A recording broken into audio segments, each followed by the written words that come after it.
प्रभु यीशु मसीह के नाम से आप सबको शालोम और सभी को शांति मिलती रहे। आज हम बात कर रहे हैं हाइब्रिड की। किसी भी पौधे, पशु या इंसान के साथ उसके डीएनए में चेंजिंग करके या दो प्रजातियों को मिलाने को हाइब्रिड कहते हैं। आज या आमतौर पर हम जब सब्जियां लेने जाते हैं या फल लेने जाते हैं तब हम हाइब्रिड फलों को, सब्जियों को देखते हैं, जो कि आज इंसान अपने प्रॉफिट के लिए ये सब कुछ कर रहा है ताकि उसकी आमदनी बढ़ सके। और जब हम देखते हैं कि इसका बहुत ही नेगेटिव इफ़ेक्ट हमारी ह्यूमन बॉडी में हो रहा है, लेकिन आज मैं आपको बताना चाहता हूँ कि विज्ञान जगत बहुत से साइबोर्ग हाइब्रिड इंसानों को आर्टिफिशियल इंटेलिजेंस के द्वारा बनाने जा रहा है। और ये सब कोई और नहीं करवा रहा, बल्कि जैसे हमें पवित्र शास्त्र बाइबल में मिलता है कि हज़ारों साल पहले जब पृथ्वी पर वॉचर्स यानी फरिश्ते, जिन्होंने परमेश्वर से विद्रोह किया, शैतान के बहकावे में आकर उन्होंने हज़ारों साल पहले पृथ्वी पर आकर मनुष्यों की पुत्रियों को भ्रष्ट किया। और मनुष्यों की ही नहीं बल्कि ज़मीन के पशुओं को, आकाश के पक्षियों को और जल के प्राणियों को भी उन्होंने टेम्पर्ड किया, यानी कि भ्रष्ट किया। और उनसे जो संतानें हुई वो हाइब्रिड थे।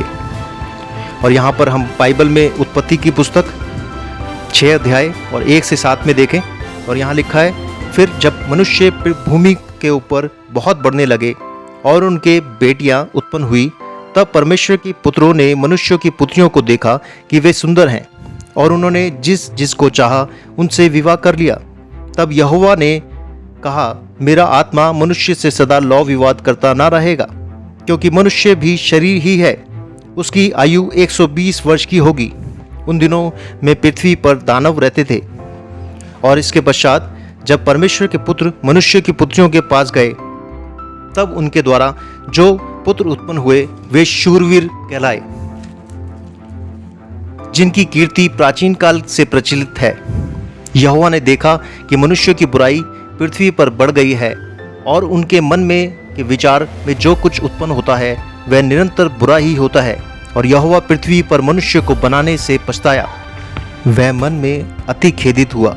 तब यहोवा ने कहा, मैं मनुष्य को जिसको मैंने सृष्टि की है पृथ्वी के ऊपर से मिटा दूंगा।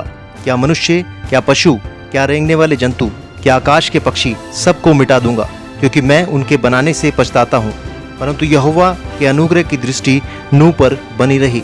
मेरे प्यारे भाई बहनों, इस तरह शैतान ने फरिश्तों को और मनुष्यों को बहकाकर हाइब्रिड्स को पैदा किया और समस्त मानव जाति को भ्रष्ट कर दिया था। तब जलप्रलय आया। परमेश्वर का एक खौफनाक जलप्रलय उस समय पृथ्वी पर आया, लेकिन परमेश्वर ने अपने दास नूह को बचाया, क्योंकि उसका डीएनए टेम्पर्ड नहीं हुआ था, उसने अपने आप को भ्रष्ट नहीं किया था। और यहाँ पर हम देखते हैं कि शैतान के अंदर बहुत घमंड समा गया था। इस कारण शैतान ने ऐसा किया, उसको अपने खूबसूरती पर और अपने शक्तिशाली होने का घमंड था। हम परमेश्वर के वचन में देखते हैं कि उसने अपने साथ 1/3 यानी कि 1/3 फरिश्तों को अपने साथ मिला लिया था।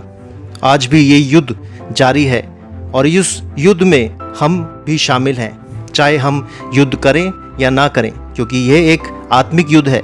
आज भी शैतान यानी लूसीफर लोगों को भरमाता है और ह्यूमन डीएनए को करप्ट यानी भ्रष्ट करना चाहता है, जैसे वह एक बार कर चुका है। आज भी हाइब्रिड से वह सभी डीएनए को करप्ट करने का भरसक प्रयत्न कर रहा है। लेकिन जो भी परमेश्वर की संतान हैं, उसके बच्चे हैं, हम सब जो उस सच्चे एकमात्र परमेश्वर पर विश्वास करते हैं, इन सब चीज़ों का समर्थन नहीं करते।